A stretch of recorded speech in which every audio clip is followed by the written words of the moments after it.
So this morning's presenters are Winston Leday. Winston is a leading consultant and internationally known workshop instructor on proactive manufacturing and maintenance. His work is focused on manufacturing organizations interested in becoming learning organizations. He has 27 years of experience with EI DuPont Nemours, serving in a variety of assignments in research, technical, engineering, operations, human resources, safety and maintenance, etc. He is one of the creators of the manufacturing game as part of his work at DuPont. Winston formed his own consulting firm, Leday Enterprises, 17 years ago, using the manufacturing game to help drive improvement efforts in process industries, as well as discrete part manufacturing sites around the world. Winston did his undergraduate work at the University of Southern Louisiana and received a PhD in chemical engineering, University of Texas in Austin. Our second presenter this morning is Cody Carlson. He has worked solely in continuous improvement for 5 years. Over the past 3 years for the maintenance contractor CH2M Hill on an assignment for a client company in Alaska. He was challenged to develop a continuous improvement program for CH2M Hill that CH2M Hill could use to show the types of improvements that a contractor can provide on an operating company. The Solutions Without Boundaries initiative was the outgrowth of a program developed by Cody. Solutions Without Boundaries has resulted in, over 3 years, in 1,500 continuous improvement initiatives, safety incident rate reduction of 46%, and total savings of over $10 million. Cody is a certified Lean Six Sigma Black Belt and a certified facilitator in continuous improvement and the reliability game. Please welcome Winston and Cody.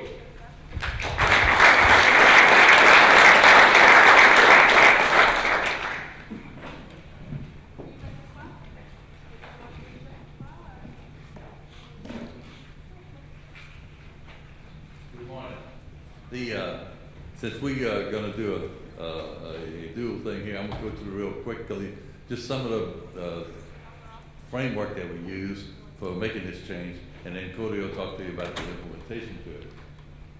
So basically, our idea is how do we improve the reliability of a plant and to help people realize that even if you have 80–90% efficiency and so forth, you still might be only using 2/3 of your plant or 3/4 of your plant. And so there's a lot of extra money to be had by getting that reliability up.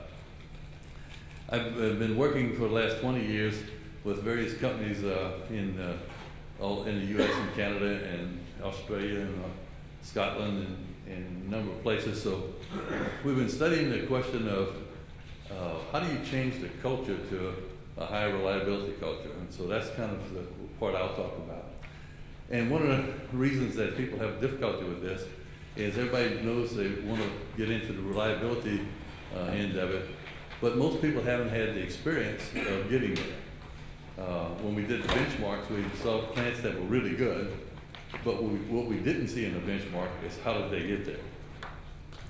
And so we started off with the question of let's at least define what we think experience is.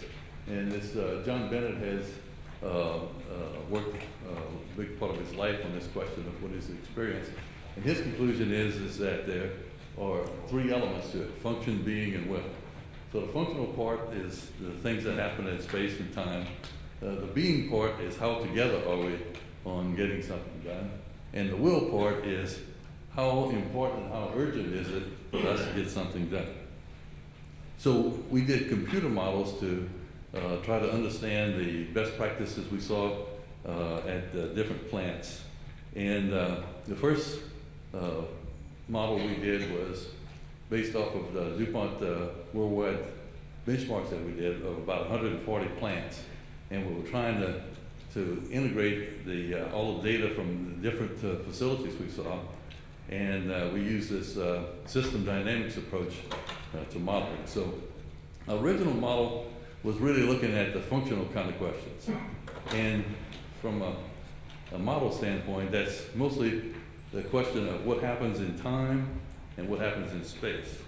So planning and scheduling is a big part of this.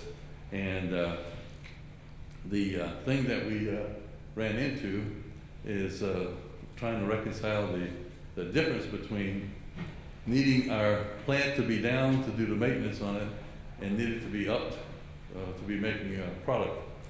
And so that is the dilemma that we worked on from that point on.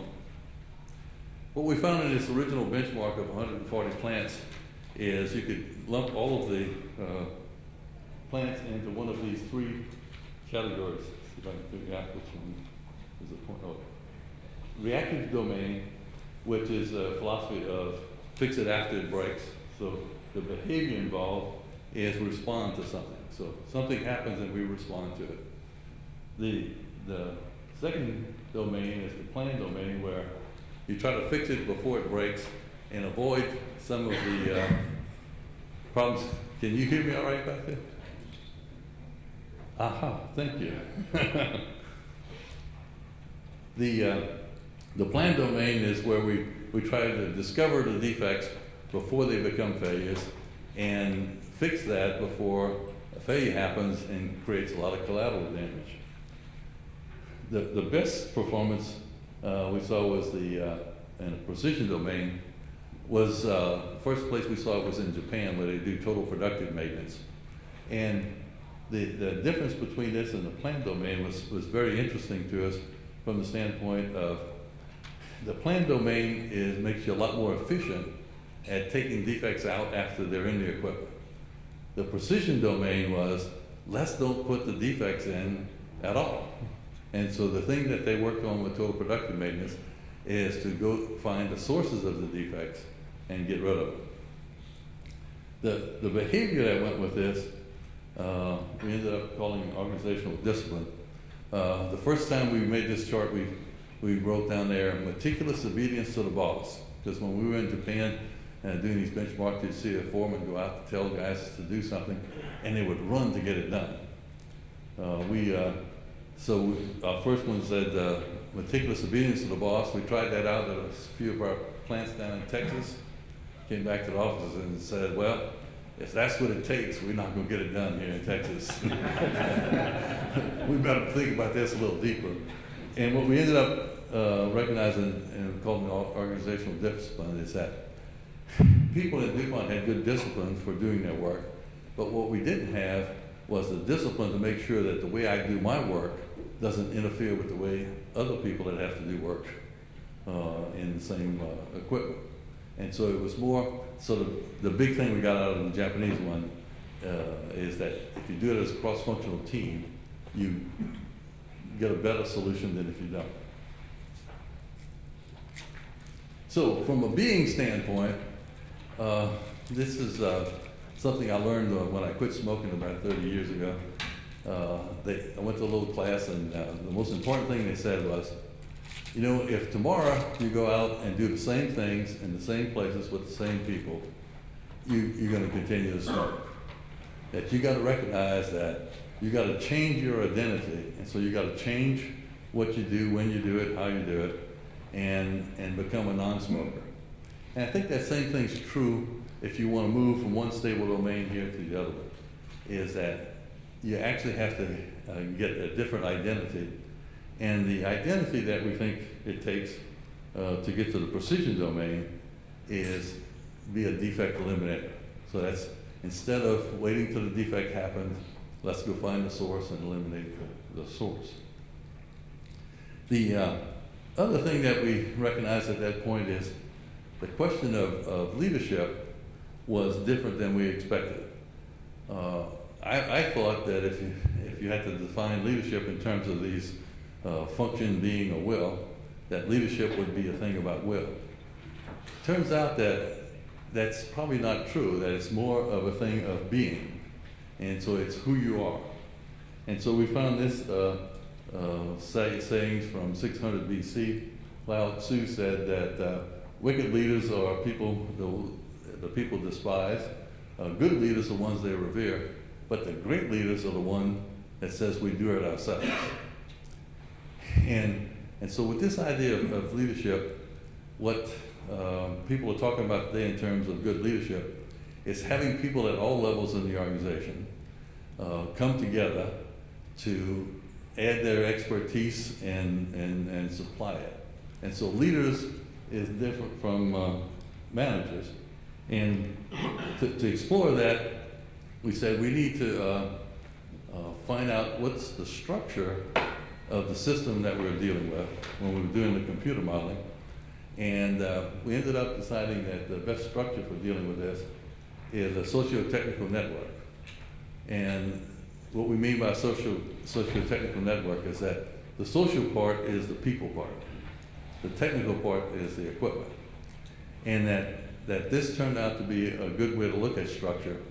And so it's a question of how do the relationships between the people and between the people and the equipment work is what you have to work on. So looking at it this way, this is a diagram for a refinery we worked at. This had 350 people in it. Each block there represents a person. And the different colors are just identifying the different functions. So the yellow ones are operations, the green ones are maintenance, and the blue ones are business services and engineering, it's purple and so forth. This is how their official organization chart looked. And you can see there 17 silos, right? This is where Tom worked. Does that look right, Tom?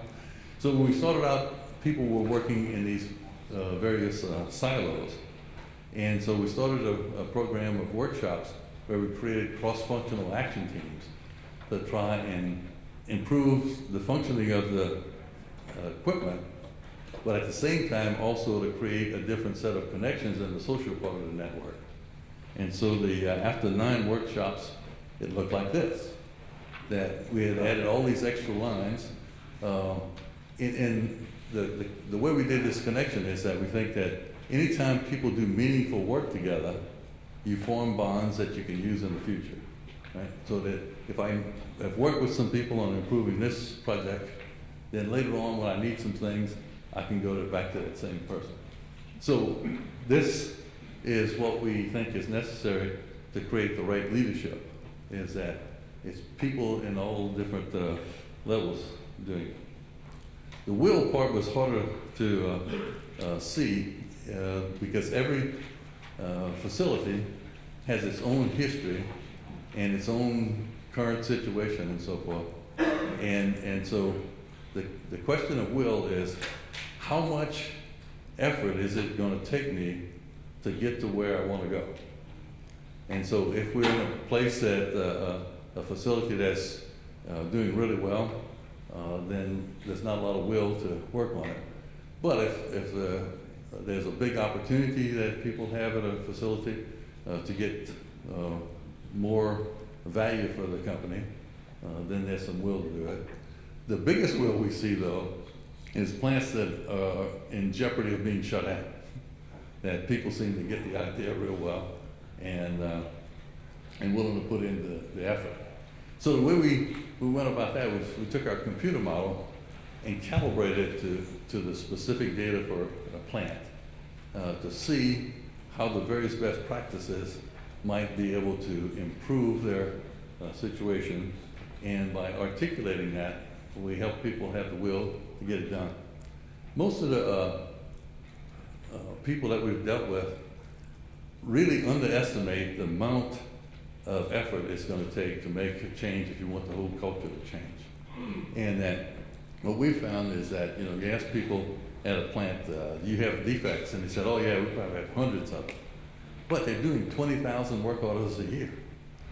And so there's got to be at least 20,000 defects out there. And the only way to really deal with that is you got to have a deep engagement with a lot of teams doing it. And Cody will talk about the magnitude of what they did. So the other distinction that we found to be important is the difference between managers and leaders. So leaders are people who are trying to create change. Managers are people who are trying to create order. So a manager can be a leader as well, but there are a lot of leaders who are not managers. So the difference is that we think is that a manager is someone who plans and budgets, organizes and allocates resources and controls and solves problems. So in the end, the manager has to provide the resources that we need to get this job done, and he needs to provide enough resources to make sure that we get the magnitude of improvements that we need. Whereas the leaders is someone who shows direction and aligns and influences and motivates people. And so there with the leader is the contribution they make is getting people going in the right direction. Right? But you need the managers to say, here's the resources you need to get there. So what we've seen is a lot of people have really good intentions and good plans to get things done, but there's a big divide between what they want to do and what they actually do. So we were looking around to see who is it that has implemented this in a way that is the right magnitude and the right kind of leadership and so forth. And that's where we came up with what Cody was doing with CH2. And so he'll show you how they implement it, and we can do questions after that.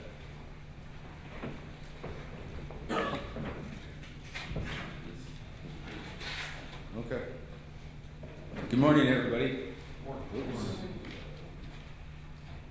Guess I hit the wrong button.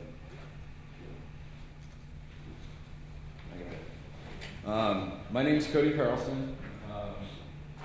As the intro stated, I'm a continuous improvement specialist for CH2M Hill. I'm currently contracted with our operation and maintenance division of Alaska in Prudhoe Bay.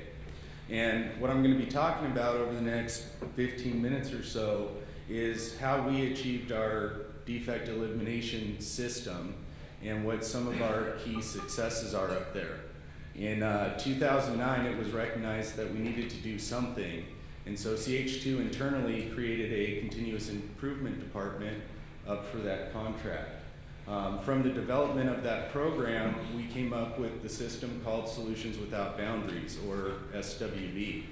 And it's a grassroots type program that empowers the employees to make the change out in the field. And so like people-based safety, management's role is to support, not manage. We recognize that management has three major things to do. One, they got to plan and schedule their work, maintain their workforce, and report to a customer or client. And with that, other programs we saw that required the managers, the top-down approach, failed because they already have enough to do, and with adding things to the plate, things usually failed. So we took the grassroots approach. And the way the system works is it starts off with an idea. It's a submission type system. Any employee can fill out the form and submit it to the CI department. We try to make this as easy as possible. We have smartphone apps that go along with that. And the next step we did was we made sure the employees could run these systems. We have 16 internal groups up at our facility, 9 individual facilities on site, and these are the people that not only know the nuances of the work, but what the real problems are that they're faced with day in and day out. So these people are the ones that review the ideas that are submitted by each one of their groups. It's held at a weekly meeting, and it's a 1-hour meeting. So the management support of it is we're asking for 2 hours a week. Okay, it was pretty easy for us to find 2 hours a week, one for a meeting and one for the actions to take place.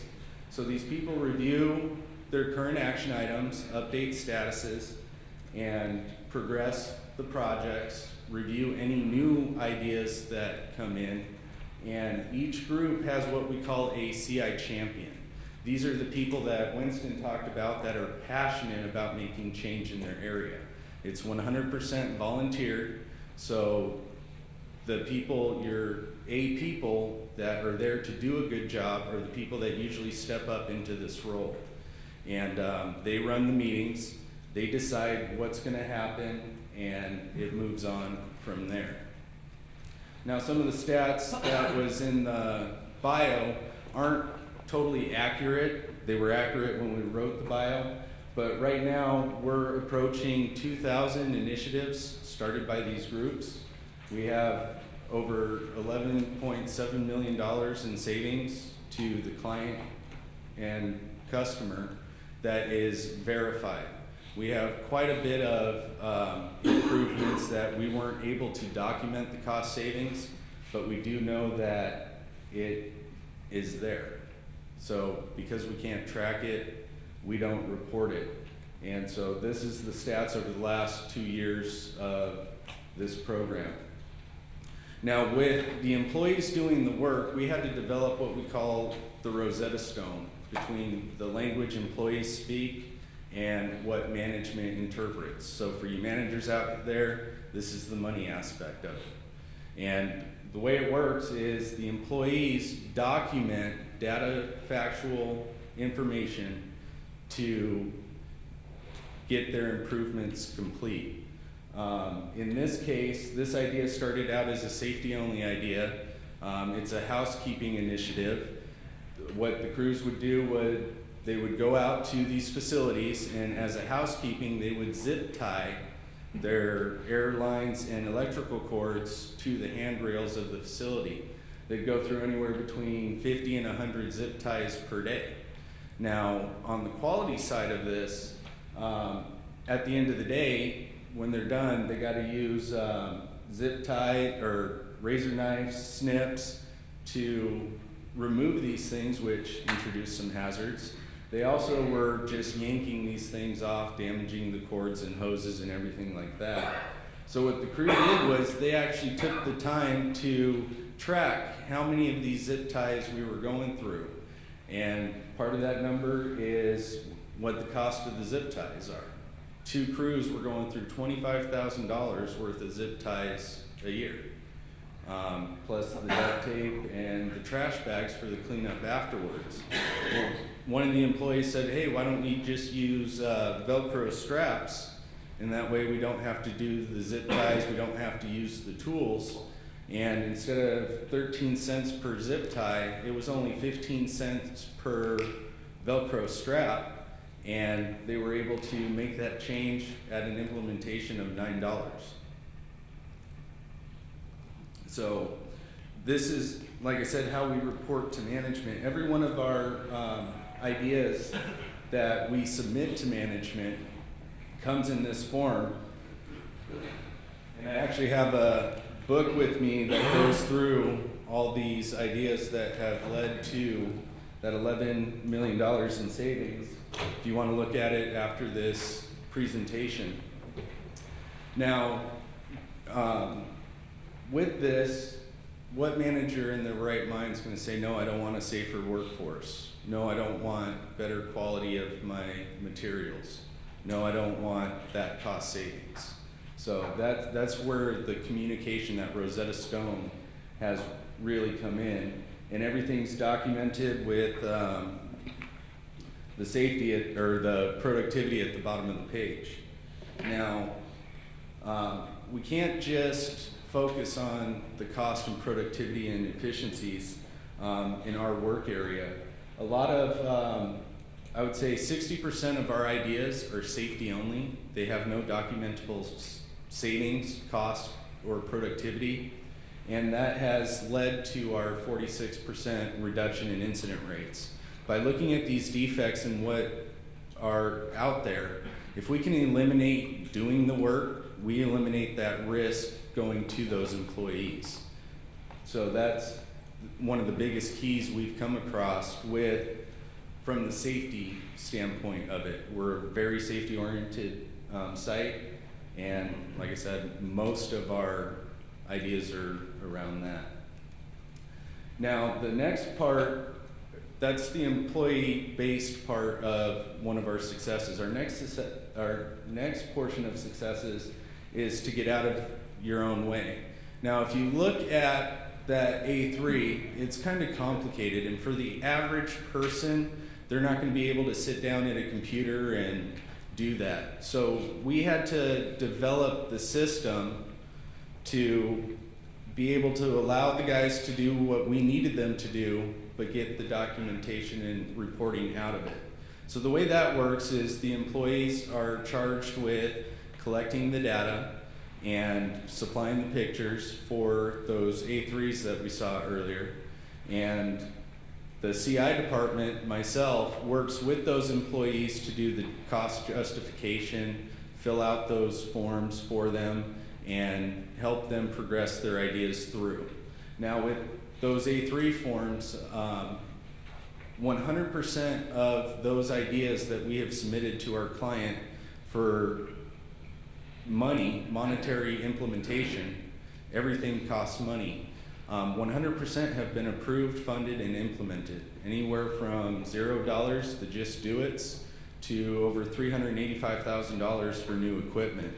And it's because it's data-based and not opinion-based is where the success is with that. And so the system has to be able to go back to the empowering the employees and not make it complicated enough to where they said, oh, that's too hard, we're not going to do it. So that's a huge portion. One of our competitors up there on Slope has a very complicated type system that they have to get in on the internet, check all these boxes. It takes them a day and a half just to fill out the initial paperwork. And so they're not seeing the benefits to that. And the last one is being willing to fail. I would rather action on the side of failure than do nothing at all. So I'd rather try to do something and fail than not do anything at all. And that's part of that change culture, is being willing to accept failures. We've had numerous ideas that have come through that have not only failed once, but up to 6 times before we found the solution. But the key here is the learnings behind that. You know, one of the key learnings is obviously that doesn't work. But usually we find something that maybe we missed in the initial planning and scheduling portion that we can now take to the next step. One of the examples of that is we have flatbed trucks that transport cargo and stuff around the lease. And the guys were using multiple tie-down straps to try to secure their load. We have a securing load policy up there. And so the guy said, hey, it would be easier if we had cargo nets. We could just throw a cargo net over there, nothing would fly out. We could strap it down with 2 straps and be done with it. So we said, yeah, they did the work. We submitted it for the money to implement. And what happened was another defect. The wrong netting got ordered. It was 1/8-inch mesh netting, and it did not work at all for that solution. So they folded it up, set it in the corner of their shop. Now on the North Slope, as you can imagine right now, it's frozen ice, snow. And we do have a lot of environmental requirements on us with the tundra up there. And the crew that submitted that cargo net was working on the pipelines out in the tundra, and they would lay down visqueen plastic below the pipeline as they were stripping the insulation off to catch the insulation.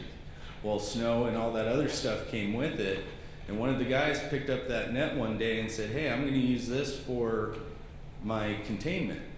And so at the end of it, what he was able to do was pick up the netting, shake out the snow, so now we're only transporting the light insulation instead of bags and bags of 50-pound snow and insulation. And it turned out that with that freezing, that it was better traction for those employees than the visqueen we were currently using.